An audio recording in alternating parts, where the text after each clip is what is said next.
노년의 삶의 질을 바꾸는 비밀. 주당 150분 걷기.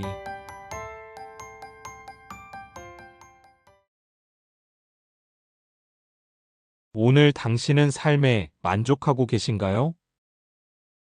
이 질문을 듣고 선뜻 네라고 대답하는 사람은 얼마나 될까요? 삶의 만족이라는 개념은 사실 막연하고 추상적입니다. 행복하게 살고 싶다는 바람은 누구나 있지만 우리가 현실에서 마주하는 삶은 그리 녹록지 않죠. 특히 노년기의 삶은 더더욱 그러합니다. 오늘 영상에서는 우리가 놓치고 있던 삶의 질과 걷기의 관계에 대해 이야기하려 합니다. 복잡하고 어려운 주제가 아닙니다. 단지 걷기, 그 한 걸음이 어떻게 노인의 삶을 바꾸는지를 따뜻한 이야기들과 과학적인 근거를 통해 함께 풀어보겠습니다. 노인을 위한 콘텐츠이지만 이 영상은 단지 그분들만의 이야기가 아닙니다. 젊은 세대 또한 언젠가 노인이 될 것이며 이 안에서 우리의 삶을 발견할 수 있습니다. 보통의 노년은 정해진 일과 속에 갇혀 있습니다. 아침에 눈을 뜨고 TV를 켜고 식사를 하고 잠깐 동네를 걷다 오거나 병원에 들르는 것이 하루의 전부입니다. 그렇게 하루가 한 달이 몇 년이 지나갑니다. 나는 요즘이 가장 심심해요. 의미 있는 일이 없는 것 같아요. 젊었을 때는 바쁘게 살았는데 지금은 그저 하루가 가기만 바라요.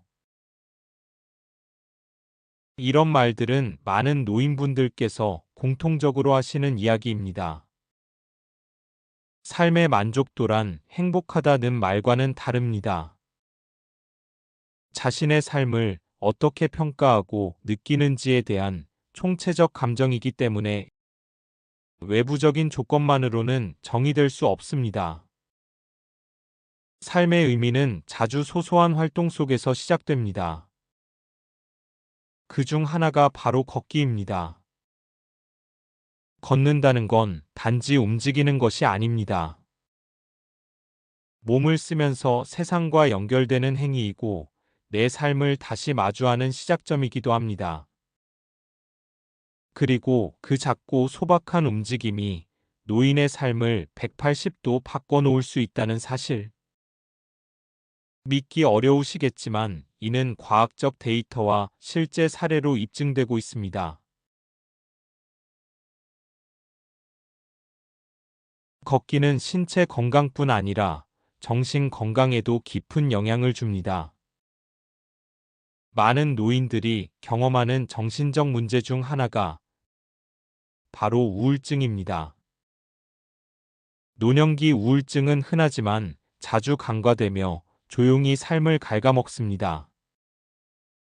하지만 걷기를 통해 우울감이 개선된 사례들은 수없이 많습니다.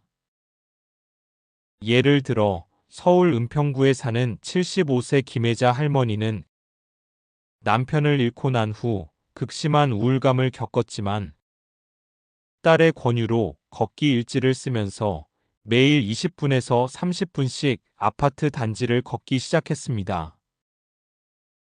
처음엔 무기력했지만 걷다 보면 바람도 느껴지고 동네 사람들이 인사도 건네면서 그녀의 마음도 조금씩 달라지기 시작했습니다. 아무것도 하기 싫었는데 걷기 시작하니까 다시 내가 살아있다는 느낌이 들었어요. 이 말은 단지 한 사람의 고백이 아니라 수많은 사람들의 이야기입니다. 걷기는 뇌의 신경전달 물질인 세로토닌과 도파민 분비를 촉진시키며 정서 안정과 긍정적인 감정 유발에 도움이 됩니다.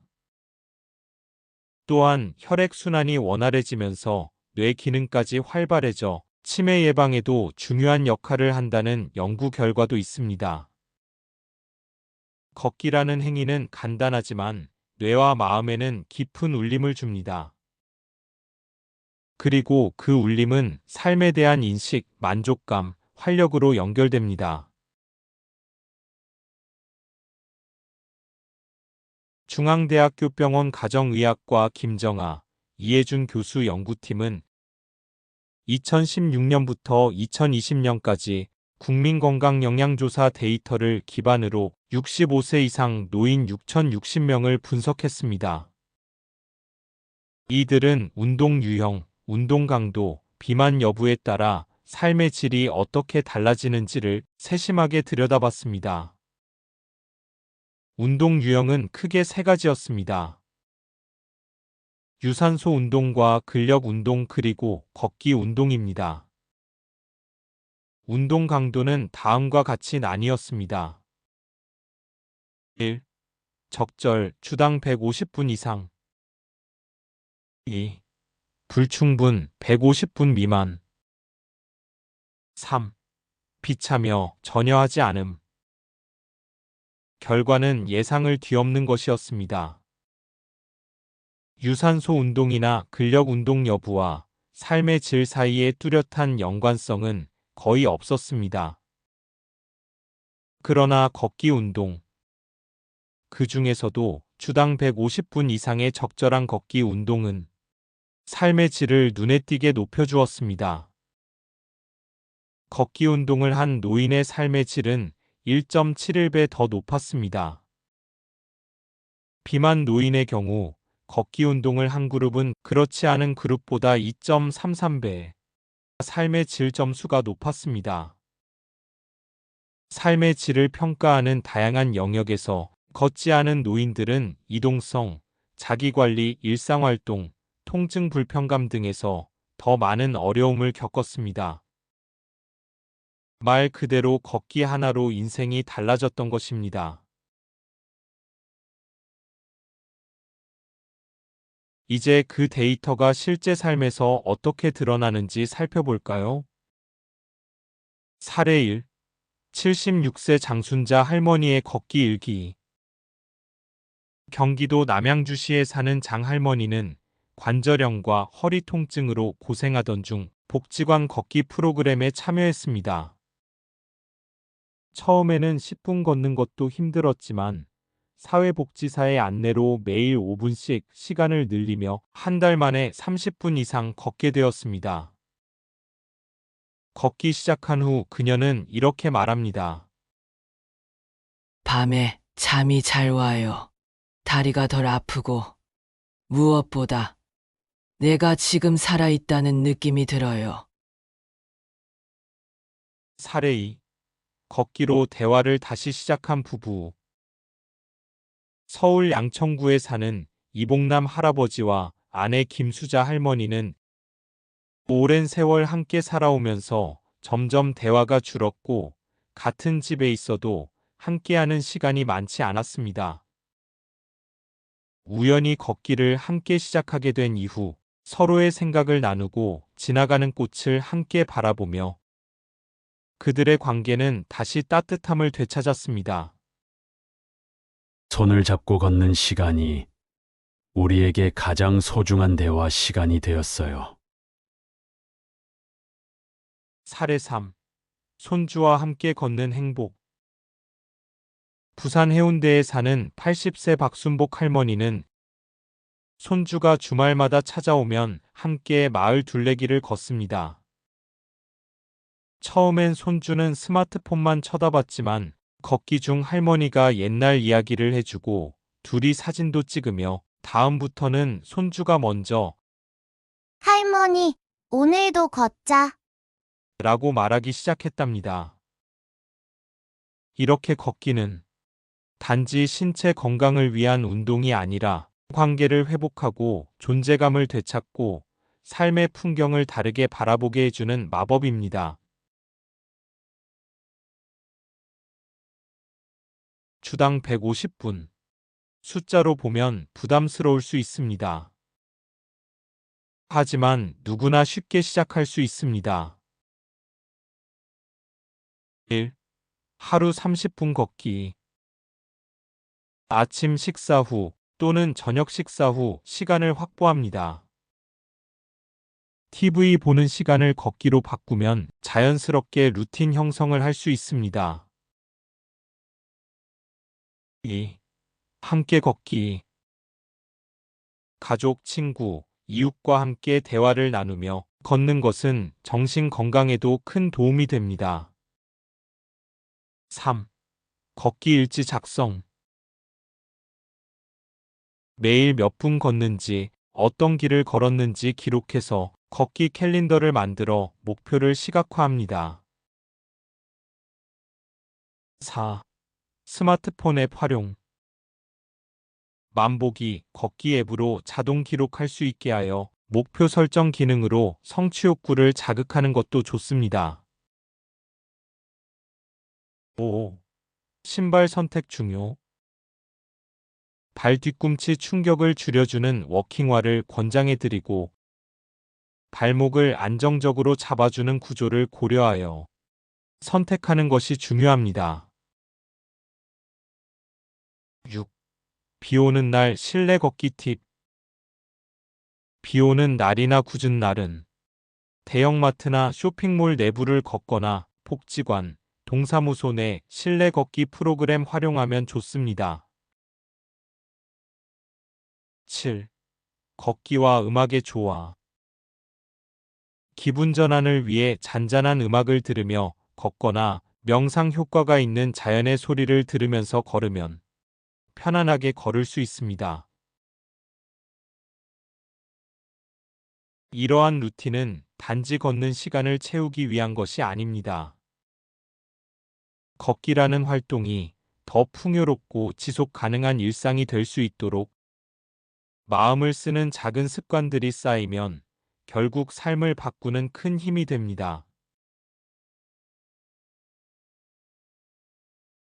83세 김영수님의 하루. 김영수님은 서울 도봉구에 거주하며 은퇴 후 20년을 조용히 지내셨습니다.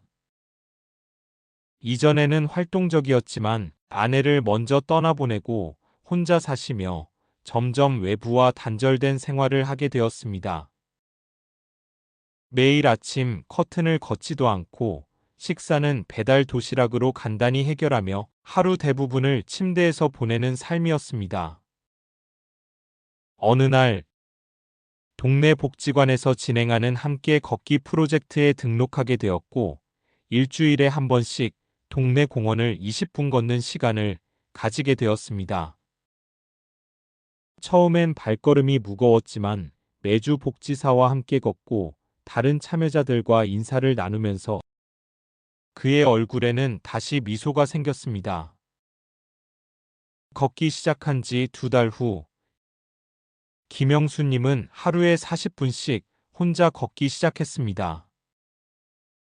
봄이 지나고 여름이 올 무렵 그는 이렇게 말했습니다. 이제는 아침에 눈을 뜨면 내가 오늘은 어디를 걸을까 생각하게 돼요. 혼자 걷지만 세상과 함께 걷는 느낌입니다. 걷기의 진정한 힘은 바로 삶을 회복시키는 감정의 변화에 있습니다. 노년기에 가장 두려운 질환 중 하나가 바로 치매입니다. 기억을 잃고 관계를 잃고 결국 자신의 삶을 통제할 수 없게 되는 것이죠. 하지만 걷기 운동은 치매 예방에 아주 효과적인 습관입니다. 하버드 의과대학과 세계보건기구 WHO의 연구에 따르면 걷기와 같은 유산소 활동은 뇌의 해마 부위의 기능을 유지하며 신경세포의 손실을 줄이는 역할을 합니다.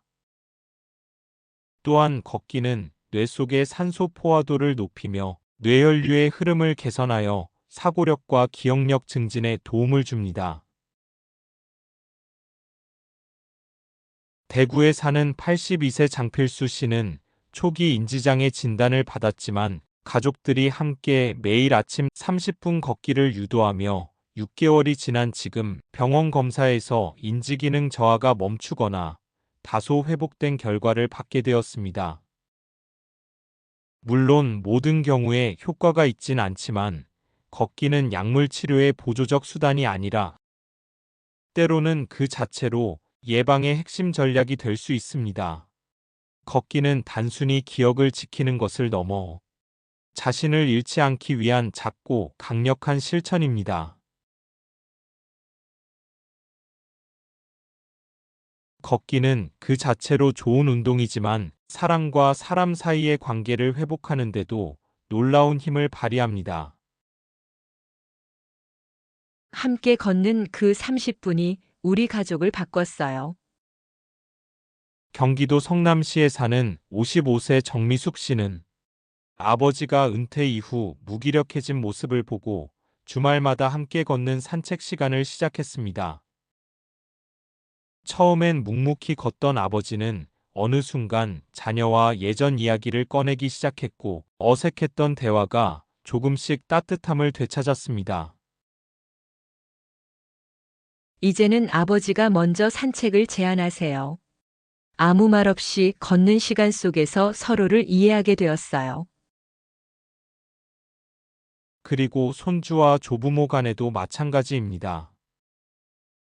할머니와 손주가 함께 걷는 시간은 단순한 동행이 아니라 세대 간 소통의 창이 됩니다. 자녀들은 부모와 함께 걷고 손주들은 조부모와 걷습니다. 이 영상을 보고 계시는 모두에게 가족 걷기 챌린지를 제안드립니다. 주말마다 가족 걷기 루트를 정하고 SNS에 사진과 함께 걷기 인증을 남기면 어떨까요? 그리고 걷기 완료 후 함께 차 한잔 나누면 행복할 것 같습니다. 가족은 때로 마음을 나누기 어려운 존재입니다. 하지만 걷기를 통해 함께 있는 시간을 쌓다 보면 말하지 않아도 서로를 더 깊이 이해할 수 있습니다.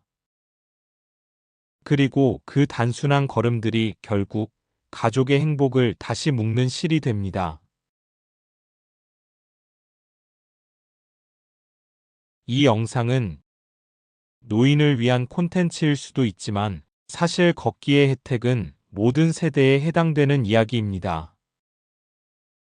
걷기를 통해 중장년층에게는 스트레스 해소와 여러 성인병으로부터 해방을, 청년층에게는 정신적 안정과 자기 성찰의 시간을 가질 수 있게 해줄 것입니다.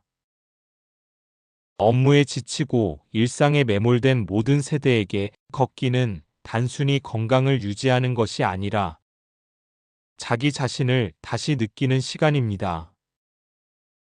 걷기는 모든 사람에게 열려 있습니다.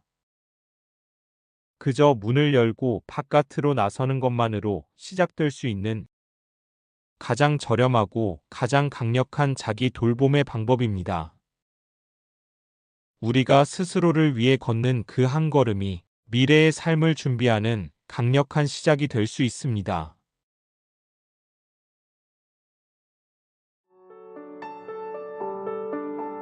지금까지 우리는 걷기라는 단순한 행위가 얼마나 많은 변화를 만들 수 있는지 이야기해 왔습니다.